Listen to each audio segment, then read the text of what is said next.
KaraokeBooks. Treasure Island. Written by Robert Louis Stevenson. Audiobook. Chapter 34. And last. The next morning we fell early to work, for the transportation of this great mass of gold near a mile by land to the beach, and thence 3 miles by boat to the Hispaniola, was a considerable task for so small a number of workmen. The 3 fellows still abroad upon the island did not greatly trouble us. A single sentry on the shoulder of the hill was sufficient to ensure us against any sudden onslaught, and we thought, besides, they had had more than enough of fighting. Therefore the work was pushed on briskly.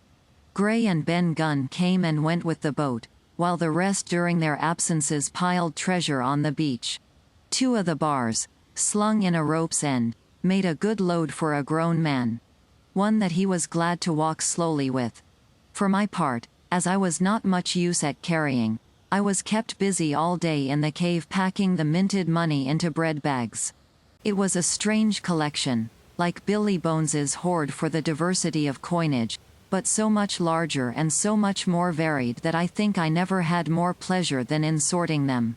English, French, Spanish, Portuguese, Georges and Louises, doubloons and double guineas and moidores and sequins, the pictures of all the kings of Europe for the last 100 years, strange oriental pieces stamped with what looked like wisps of string or bits of spider's web, round pieces and square pieces, and pieces bored through the middle, as if to wear them round your neck. Nearly every variety of money in the world must, I think, have found a place in that collection, and for number, I am sure they were like autumn leaves, so that my back ached with stooping and my fingers with sorting them out. Day after day this work went on.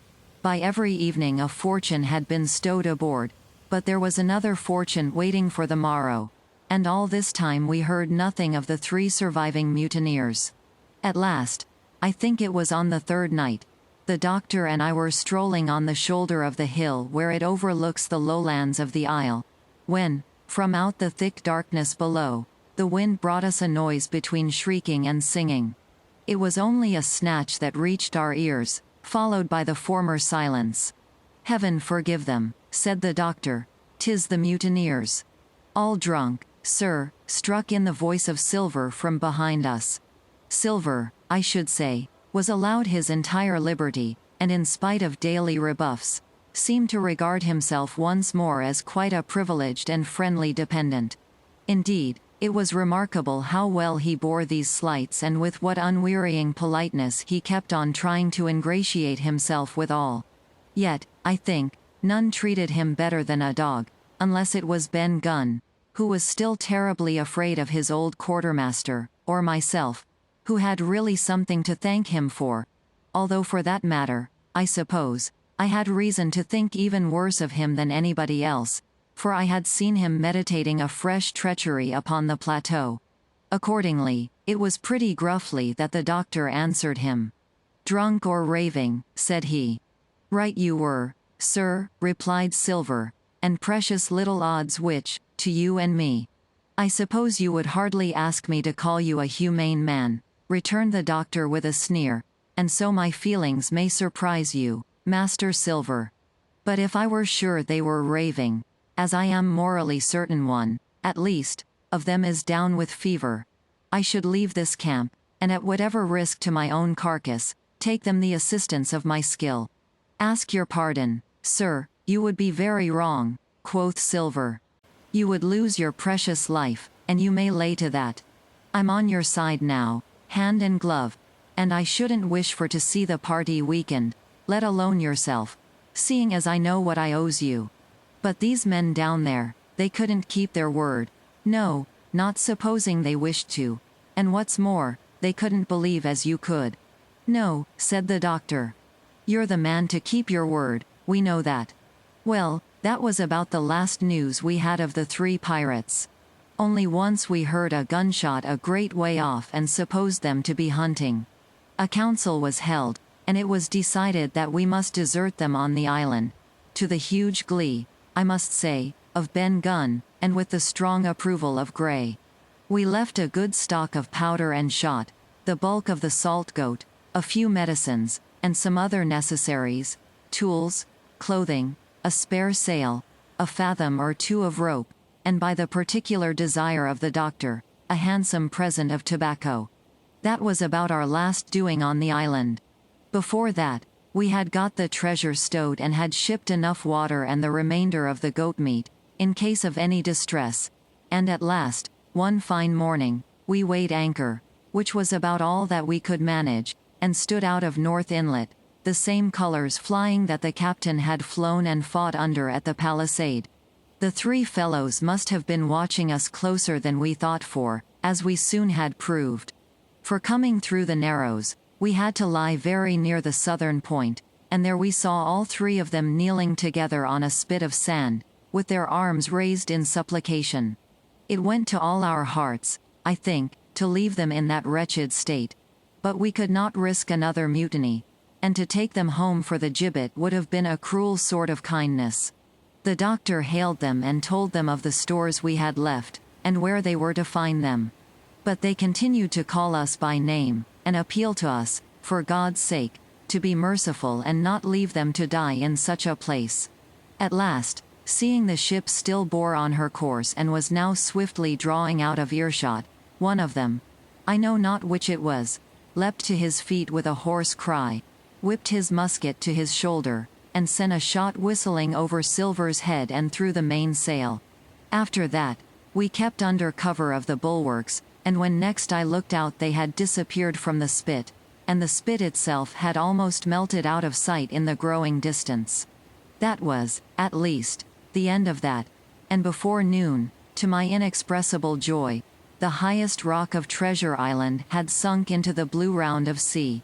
We were so short of men that everyone on board had to bear a hand, only the captain lying on a mattress in the stern and giving his orders, for, though greatly recovered, he was still in want of quiet.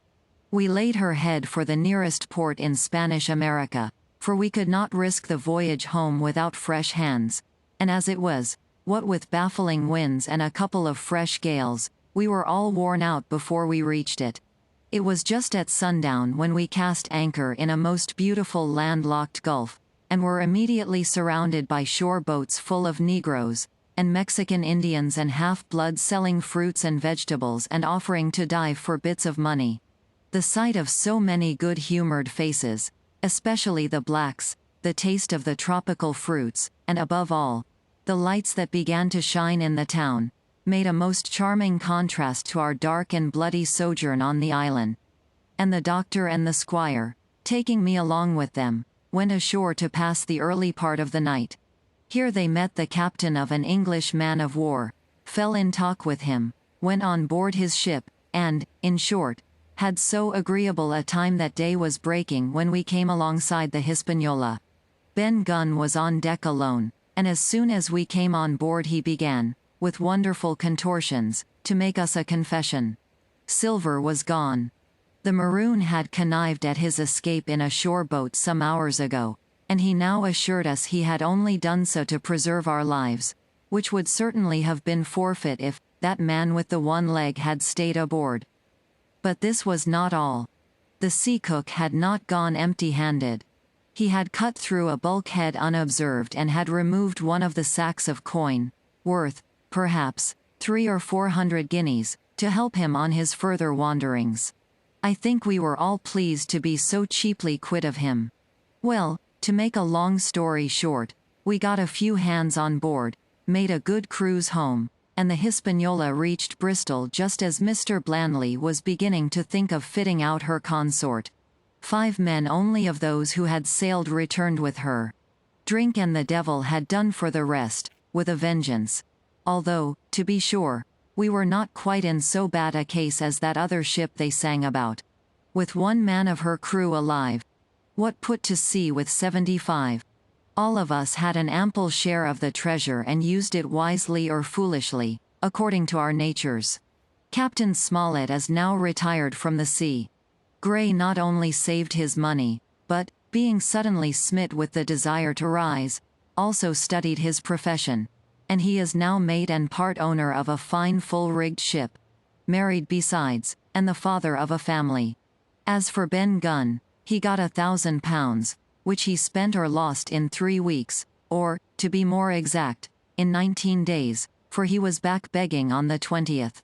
Then he was given a lodge to keep, exactly as he had feared upon the island. And he still lives, a great favorite, though something of a butt, with the country boys, and a notable singer in church on Sundays and saints' days. Of Silver we have heard no more.